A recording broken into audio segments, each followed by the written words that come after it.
حکومت کیا اس چیز پہ مطمئن ہے کہ جو تنخواہ دار طبقے کو ریلیف دیا گیا ہے وہ اتنا ہی ہے جتنا گورنمنٹ اپنی سچویشن کو دیکھتے ہوئے، پاکستان کے فنڈز کو دیکھتے ہوئے دے سکتی تھی، جیب کو دیکھتے ہوئے دے سکتی تھی، یا پھر وہ جو انگریزی کا ایک مقولہ ہے کہ the devil lies in the details، یہاں پر وہ والا معاملہ ہم کہہ سکتے ہیں کہ ہو سکتا ہے؟ بسم اللہ الرحمن الرحیم. دیکھیں کم ہی بجٹ ہوتے ہیں. اگر آپ پاکستان کی تاریخ میں کو دیکھیں تو ہمیشہ ٹیکس ریٹ بڑھاتے گئے اور تبھی ہم 18% سیل ٹیکس پہ ہیں، اور ٹیکس کا بوجھ عوام پہ اور تنخواہ دار طبقے پہ یا کارپوریٹ کے اوپر ہمیشہ بڑھا ہی ہے.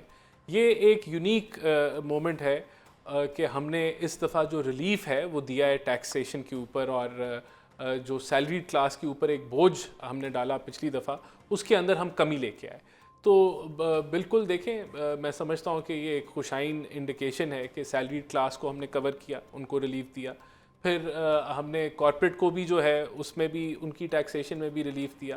پھر اگر آپ دیکھیں جو جتنی صنعتیں ہیں، جتنی ٹریڈ ہے یا مینوفیکچرنگ ہے، ان کے لیے ایک میسو ریفارم آیا ہے، اور وہ ٹریڈ لبرلائزیشن کی صورت میں ہے کہ آپ کی جو ریگولیٹری ڈیوٹیز ہیں، جو کسٹم ڈیوٹیز ہیں، اور جو آپ کی ایڈیشنل کسٹم ACDs ہیں، اس کو ختم کر دیا جائے گا 4 سالوں میں. اور یہ فرنٹ لوڈڈ ہے کہ اس کا میکسیمم امپیکٹ اس سال میں آئے گا، اور کسٹم ڈیوٹی کی حد 15% پہ ہو جائے گی. تو یہ بھی ایک بڑا ریلیف ہے، اور اس سے بھی ایک عام آدمی کو بینیفٹ ہوگا کہ آبویسلی جب یہ انپٹ آئے گی ان چیزوں کی، یہ مینوفیکچرنگ میں جب ان کی انپٹ کاسٹ کم ہوگی تو پھر جو فائنل گڈ ہے وہ کم ہوگا جو عوام استعمال کرے گی، اور ایک ایکسپورٹ انیبلنگ انوائرمنٹ آئے گا. دیکھیں باقی اس کے اندر ہم نے اس بجٹ ایک ریلسٹک بجٹ ہے. پچھلی دفعہ FBR نے 26% ٹیکس میں اضافہ کیا، کلیکشن میں، ٹیکس کلیکشن میں اضافہ کیا، اور اس کے اندر بھی جو ہے 382 ارب ایسے ہیں جو انفورسمنٹ کے ذریعے لیے گئے. اور اس کی تصدیق IMF نے کی کہ یہ وہ ٹیکس تھا جو جن کے اوپر لاگو ہوتا تھا اور وہ نہیں دے رہے تھے. تو یہ ایک بڑی اچھی پرفارمنس ہے. اس دفعہ جو اضافہ ہے ٹیکس کلیکشن میں FBR کی طرف سے وہ صرف 18-18.5% ہے.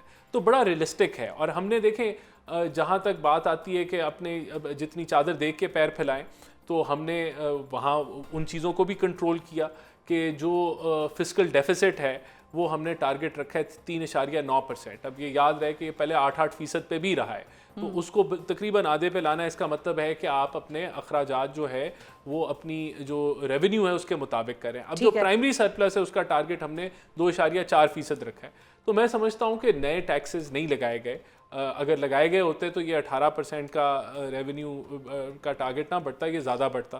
تو فوکس جو ہے دوبارہ انفورسمنٹ پہ ہے، فوکس جو ہے وہ ڈیجیٹائزیشن کے اوپر ہے. اچھا، آپ کو یہ لگتا ہے کہ جو ریلیف آپ کلیم کر رہے ہیں کہ گورنمنٹ نے عوام کو دیا ہے یا تنخواہ دار طبقے کو دیا ہے، وہ چیز آؤٹ وے ہو جائے گی جب پیٹرولیم لیوی اور کاربن لیوی لگے گا جو کہ ہر ایک کو ہی پے کرنا پڑتا ہے، اور پھر جب پیٹرول کی قیمت بڑھ جاتی ہے تو ایونچولی ہر چیز ہی پھر بڑھ جاتی ہے، پھر ٹرانسپورٹ بھی بڑھتی ہے، پھر چیزوں کا آمد و رفت، اور اس کے اندر جو PDL ہے، دیکھیں اس چیز کو میں ایڈمٹ کروں گا کہ جہاں ٹیکس بیس آپ کی بہت تگڑی نہیں ہوتی تو پھر وہاں آپ آبویسلی جو پیٹرولیم پروڈکٹس ہیں اس کو آپ ٹیکس کرتے ہیں. اور بہت سارے ملک تو پیٹرولیم پروڈکٹس کو اس لیے ٹیکس کرتے ہیں کیونکہ وہ چاہتے ہیں کہ جو فاسل فیولز ہیں ان کا استعمال کم ہو اور دنیا EV اور ہائیبرڈ کی طرف جائے، تو اس کو آپ پینلائز کرتے ہیں. تو دیکھیں ایک تو یہ پالیسی انڈیکیشن ہے حکومت کی طرف سے کہ ہم بھی اس ڈائریکشن میں جانا چاہتے ہیں. دیکھیں دوسری طرف یعنی کہ ڈیفینیٹلی کیونکہ سیل ٹیکس نہیں ہے یہ پیٹرول اور ڈیزل کے اوپر، تو آپ اس کو اس طریقے سے کور کرتے ہیں. لیکن یہ کیا اس حد تک آپ نے وہ لگائے ہیں کہ جو ہم ریلیف ان کو سیلری کلاس کو دے رہے ہیں وہ اس سے نہیں، یہ اس سے کافی کم ہے. اور وہ آپ دیکھ لیں اگر 2.5 روپے ہے کاربن ٹیکس ہے تو کتنے لیٹر ایک آدمی کنزیوم کرے گا، یا جو موٹر سائیکل چلاتا ہے اگر اس کی آمدن جو ہے وہ 12 لاکھ سے نیچے جو اس کو ریلیف ملا ہے، یا وہ 6 لاکھ سے نیچے جو ریلیف ملا ہے، تو وہ زیادہ ریلیف ہے اور یہ ایک کو کم ہے. ویسے بھی ریجن کے اندر اگر آپ دیکھیں تو ہماری پیٹرولیم کی پرائسز کم ہیں، لیکن حکومت یہ انڈیکیٹ کرنا چاہتی ہے ان پالیسی میجر سے کہ ہم ایک امپورٹڈ آئٹم کو جو ہے وہ اس کو ٹیکس فری کر کے یا اس میں PDL ہٹا کے، تو آپ انکریج کر رہے ہیں نا کہ آپ اس کو کھلا استعمال کریں ایک امپورٹڈ آئٹم. تو آبویسلی یہ بھی ایک پالیسی اسٹیٹمنٹ ہے کہ ہم کاربن ایمٹنگ جو فیولز ہیں اس کو ہم ڈسکریج کرنا چاہتے ہیں. ڈسکریج، لیکن ساتھ ہی ساتھ ای ویکلز اور ان کی طرف وہ قیمتیں ان کی بڑھ جائیں گی، ڈیوٹیز ان کے اوپر، وہ سلسلہ بھی عوام کو کوئی زیادہ فائدہ تو اس کا نہیں ہوگا. لیکن میں آپ کی طرف آتی ہوں رانا صاحب. جھگڑا صاحب، اب آپ نے سنا ہے رانا احسان افضل صاحب کو، اور انہوں نے کسی حد تک اپنے بجٹ کے حوالے سے جو بھی نیٹی گریٹیز تھیں وہ پیش کی ہیں، تنخواہ دار طبقے کی بات انہوں نے کی ہے. آپ سے میں یہ جاننا چاہوں گی کہ ابھی تک اس بجٹ کی آپ کی کیا ریڈنگ ہے، اور آپ کو کیا لگتا ہے اچھا ہے، برا ہے، یا درمیان کا ہے، یا پاکستان کے پاس سپیس ہی اتنی تھی اس وقت کہ بھائی اتنا ہی ریلیف ہو سکتا تھا، یا آپ کو لگتا ہے زیادہ بھی دیا جا سکتا تھا؟ ایک سال پہلے میرے خیال میں آپ کے ساتھ ہی بیٹھا تھا اور ہم نے یہ ڈسکس کیا تھا کہ جو حکومت کا سائز ہے وہ سسٹینیبل نہیں. میں نے کہا تھا کہ یہ کبھی جو ہے وہ یہ جو گورنمنٹ ہے جو خود لیجٹمیٹ ہے، یہ کبھی جو ہے جو ہمارے پبلک سیکٹر کا سائز ہے اس کو ٹھیک نہیں کر سکتی. رانا صاحب نے کہا تھا آپ 1-2 مہینوں میں دیکھ لیں گے، میں بھی کمیٹی پہ ہوں. آج بتا دیں کہ جو ہم اگری کر رہے تھے کہ 100 سرکاری ملازم ہوتے ہیں، اس میں 10 کام نہیں کرتے، انہی کا ٹیکس آپ اور میں دے رہے ہوتے ہیں، کہ کیا نسخہ اس کا نکالا ہے.